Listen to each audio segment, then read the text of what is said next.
আমার এবার আমার খালি গায়ে করে দেবো। আমাকে আমাকে একটা একটা ও বড়টাকে দেখো গলা ধরে কেমন করছে। হাউস বেড়ে গেছে। ভালোই লাগছে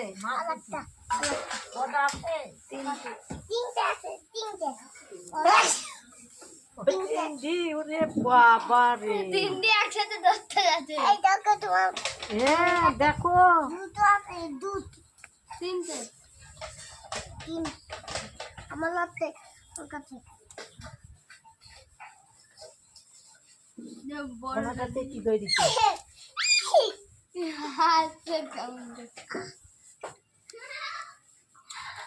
শিব আবার ওইখান থেকে দেখতে আসছে হ্যাঁ